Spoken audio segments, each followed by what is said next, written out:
বিসমিল্লাহির রহমানির রহিম। আসসালামু আলাইকুম। জনতার রান্নাঘর থেকে সবাইকে জানাচ্ছি শুভেচ্ছা। আশা করি সবাই ভালো আছেন।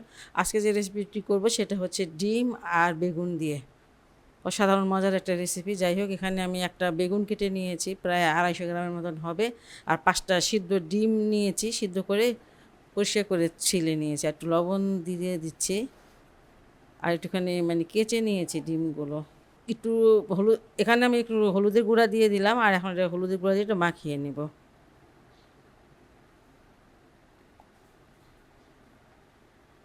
বেগুনগুলো একটু মোটা মোটা করে কাটতে হবে, যে কোনো বেগুন দিয়ে হবে, তবে গোল বেগুন হলে বেশি ভালো হবে।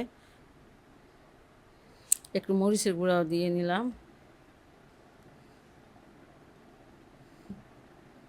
এটা আমি এখন এক সাইডে রেখে দিচ্ছি। এখানে এটা কিছুটা তেল দিয়ে দিয়েছি, আর এখানে 1 ইঞ্চি মতন আদা দিয়ে দিলাম। বড় দেখে 3 কোয়া রসুন দিয়ে দিলাম। একটা মশলা বানিয়ে নিব আর কি। দারচিনি, এলাচ দানা দিয়ে দিলাম 3টা, আর দারচিনি দিয়ে দিছে অল্প একটু। একটা পেঁয়াজ কেটে নিয়েছি এখানে, সেটা দিয়ে দিলাম। এই পেঁয়াজগুলো বড়।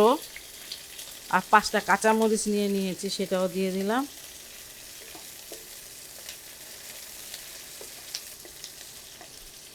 একটা টমেটো নিয়ে নিয়েছি, এটা ফ্রোজেন করা টমেটো ছিল যে আমার, আমি কিন্তু দেখিয়েছিলাম, সেটা দিয়ে দিচ্ছি।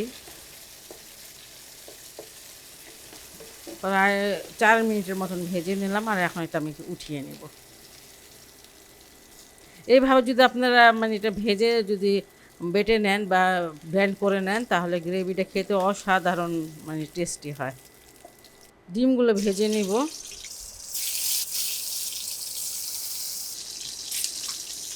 জায়গা আছে তাই সাইডে বেগুন দিয়ে দিচ্ছি কয়টা। ডিমগুলো ভেজে নিয়েছি, এই দেখেন এই সোনালি কালার করে ভেজেছি, আর এটা এখন উঠিয়ে নেব। আর এই সাইডে বেগুনগুলো ভেজে নিব এখন আমি।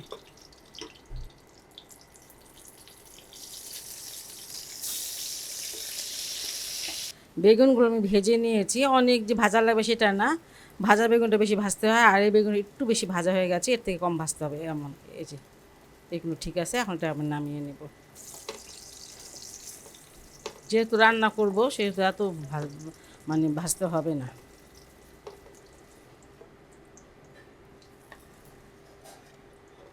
যে মশলাটা ব্লেন্ড করেছি সেটা দিয়ে দেবো এখন। বিসমিল্লাহির রহমানির রহিম।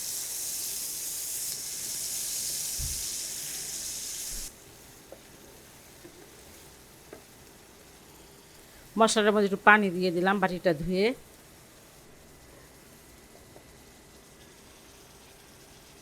ধনিয়ার গুঁড়া আধা চামচ দিয়ে দিলাম, মরিচের গুঁড়ো আধা চামচ, হলুদের গুঁড়োটা আধা চামচ নিয়েছিলাম, আর ওখান থেকে নিয়ে আমি ডিম আর বেগুনটাকে মাখিয়ে ভেজেছি, এই জন্য একটু কম এখানে, আর হলুদের গুঁড়ো একটু কমই দিতে হবে। লবণটা স্বাদ মতন অল্প দিব, অল্প দিলাম, লাগলে অবশ্যই বেশি দিব। আর এটা খুব ভালো করে এখন আমার কষিয়ে নিতে হবে।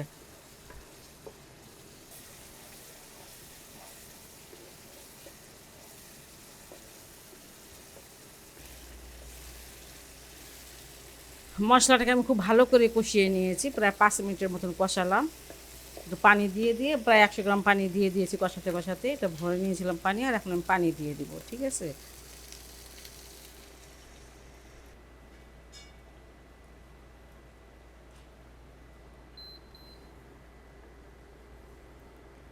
এখানে আমি 500 গ্রাম পানি দিয়ে দিয়েছি পুরা।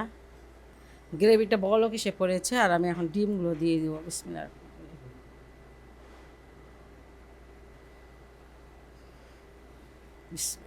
বেগুনগুলো দিয়ে দিই। আমি কিন্তু অল্প একটু গরম মশলা দিলাম। হ্যাঁ, গরম মশলা একটু কমই দিতে হয় ডিমে, একটু কমই খাই গরম মশলা ডিমের মধ্যে। এখন আর নাড়বো না ওইভাবে, যে হাতলটা ধরে একটু ঝাঁকিয়ে দেবো এইভাবে। আধা চামচ ভাজা জিরার গুঁড়া আছে, সেটা দিব। এই সময় ভাজা জিরার গুঁড়োটা দিলে বেশি ভালো লাগে খেতে।